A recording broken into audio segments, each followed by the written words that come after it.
उत्तराखंड के मुख्यमंत्री पुष्कर सिंह धामी ने सीसीआर भवन में कावड़ मेले की समीक्षा बैठक आयोजित की। बैठक में रानीपुर विधायक आदेश चौहान, रुड़की विधायक प्रदीप बत्रा, पूर्व कैबिनेट मंत्री स्वामी यतीश्वरानंद, उत्तराखंड डीजीपी अभिनव कुमार सहित जिले के आला अधिकारी मौजूद रहे।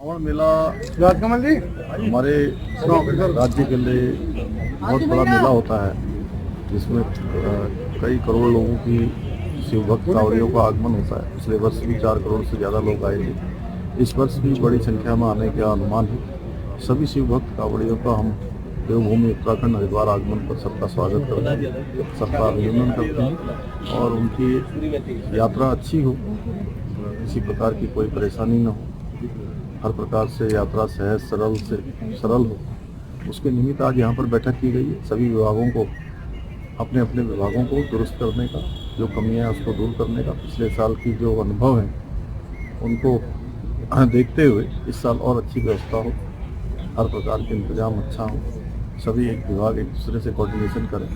उत्तराखंड में लगातार हो रही बारिश और भूस्खलन के कारण 200 सड़कें बंद हैं। सबसे खराब हालात बद्रीनाथ रूट पर है, जहां 22 जगह लैंडस्लाइड से चारधाम यात्रा मार्ग 3 दिन से बंद पड़ा है। 4000 श्रद्धालु सड़कों पर फंसे हुए हैं। बद्रीनाथ रूट पर लैंडस्लाइड के कारण दोनों तरफ लंबा जाम लगा हुआ है। सड़कों पर गाड़ियों की लंबी लंबी कतारें दिख रही हैं। हालांकि प्रशासन की टीमें तेजी से मलबा हटाने में जुटी हुई है। बद्रीनाथ से आने वाले और जाने वाले ज्यादातर श्रद्धालु जोशीमठ में फंसे हुए हैं।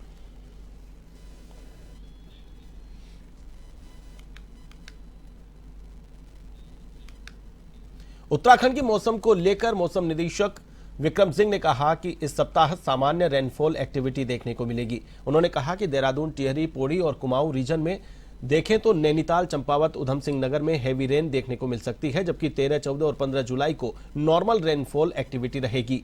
लेकिन इंटेंस रेनफॉल एक्टिविटी के चलते येलो अलर्ट जारी किया गया है, जो कि सामान्य एक्टिविटी में रखा जाता है। उन्होंने चेतावनी देते हुए कहा कि जो लोग मौसम की जानकारी लेकर ही आवाजाही करें और यदि इंटेंस रेनफॉल एक्टिविटी होती है तो नदी नालों के किनारों से दूर रहें।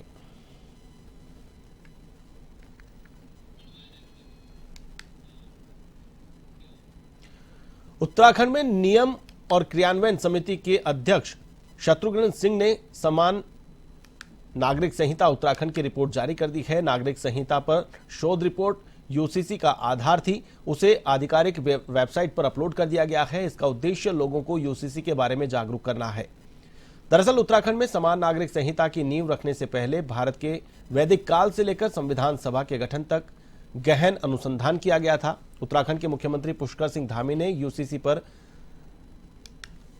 जारी हुई रिपोर्ट पर खुशी जाहिर की है। उन्होंने कहा कि यूसीसी हमारे राज्य का वह काम है जिसके लिए जनता ने हमें चुना था। उन्होंने कहा कि यूसीसी लागू होने के बाद अनेक कानूनों में जो आज जटिलताएं हैं वह सरल होंगी, लोगों को आसानी से न्याय मिलेगा, सबके लिए एक जैसी व्यवस्था होगी।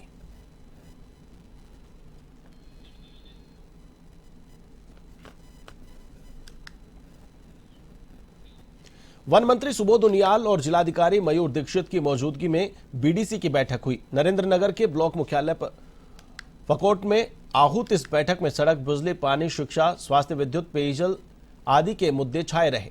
इस मौके पर कई मसलों पर अधिकारी सही जवाब नहीं दे पाए। इस पर नाराजगी व्यक्त करते हुए वन मंत्री सुबोध उनियाल ने अधिकारियों को निर्देश दिए कि वे बैठक में तैयारी के साथ आए।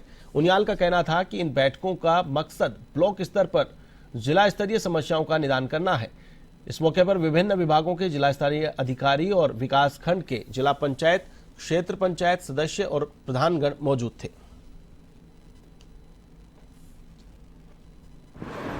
जो ग्राम प्रधान और बीडीसी मेंबर जो हर गांव की हर समस्या की जो जिनकी जानकारी होती है उसको उठाने का काम करते हैं और जिले के अधिकारी उसके निराकरण के लगाए करते हैं। जिससे आज नरेंद्रनगर ब्लॉक का हमेशा युवा रहा है कि यहाँ पर जिलाधिकारी और सारे वरिष्ठ अधिकारी बीडीसी की बैठक में आया करते हैं। जिलाधिकारी और जिला प्रशासन के समस्त अधिकारियों का बैठक में आना और स्वयं मेरा जनप्रतिनिधि के तौर पर आना, तो राज्य स्तर की समस्याओं की जानकारी, जिला स्तर की समस्याओं की जानकारी और विकास खंड में जो कार्यालय है इन कार्यालयों के कार्यालय अध्यक्षों के मुख्यमंत्री पुष्कर सिंह धामी ने बुधवार को दिल्ली स्थित बुराड़ी हिरंकी में आयोजित कार्यक्रम में प्रतिभाग किया और उन्होंने केदारनाथ मंदिर दिल्ली में भूमि पूजन कर मंदिर का शिलान्यास किया।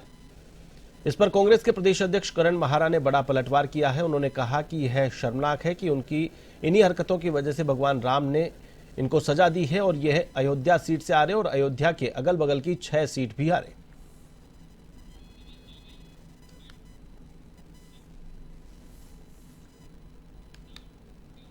उत्तराखंड में 14 जुलाई को होने वाले पीसीएस भर्ती परीक्षा को शांतिपूर्ण संपन्न करवाने के लिए पौड़ी में एडिशनल एसपी जया बलूनी ने जिले के पुलिस अधिकारी व कर्मचारियों के साथ बैठक की।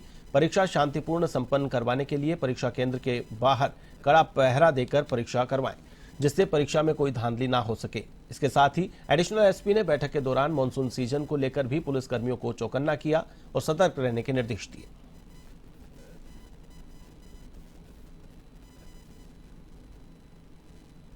है और लगातार येलो अलर्ट और ऑरेंज अलर्ट भी आ रहा है।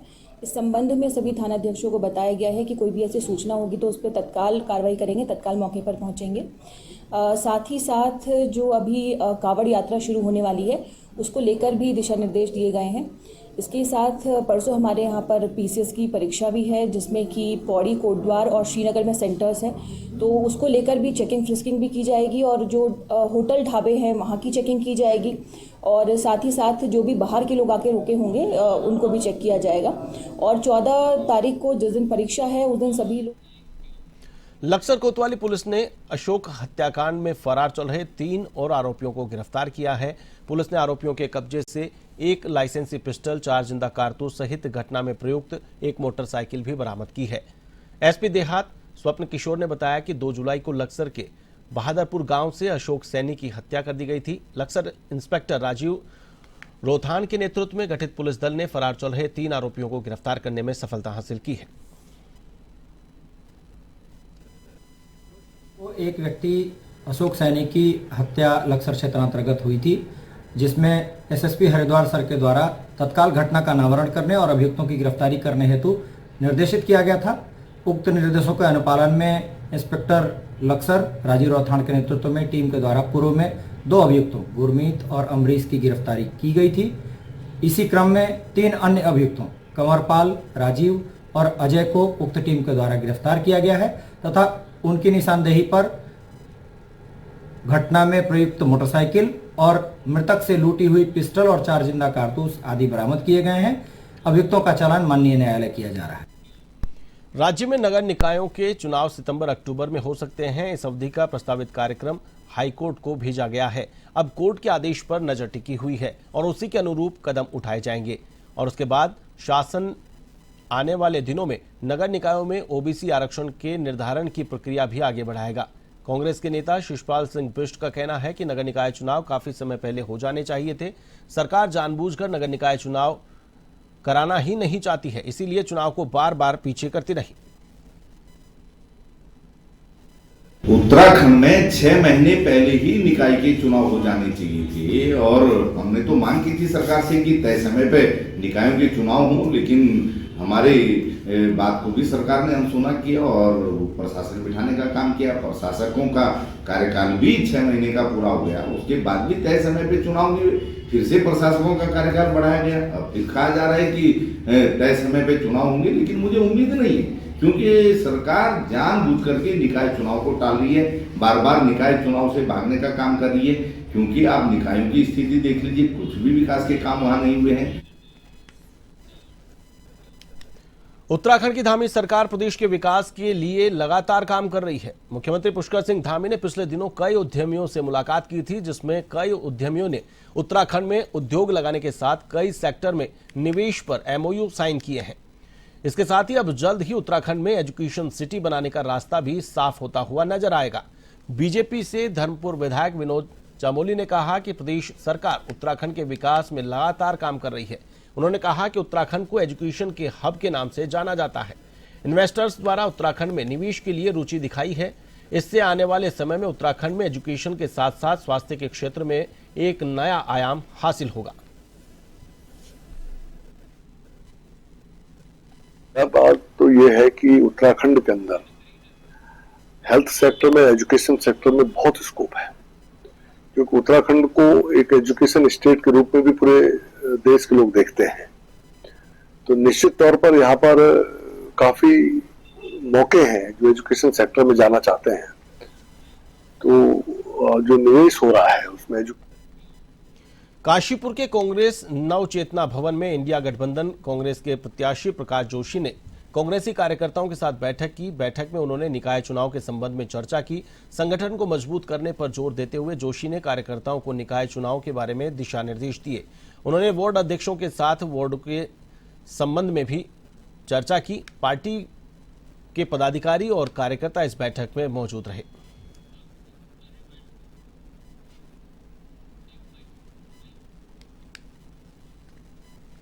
तो संगठन को मजबूत करने की एक सतत प्रक्रिया लगातार जारी है। चुनाव परिणाम लोकसभा के कुछ भी रहे हों, लेकिन जितना भी हो सकेगा, क्योंकि अब आगे स्थानीय निकायों के चुनाव हैं, पंचायतों के चुनाव आएंगे, फिर उसके बाद विधानसभा चुनाव भी आएंगे, और संगठन एक सतत चलने वाली प्रक्रिया है। उसको और जितना मजबूत किया जा सकता है उसे मजबूत करने के लिए पिछली बार भी हम आए थे और एक कुछ योजनाएं बना कर गए।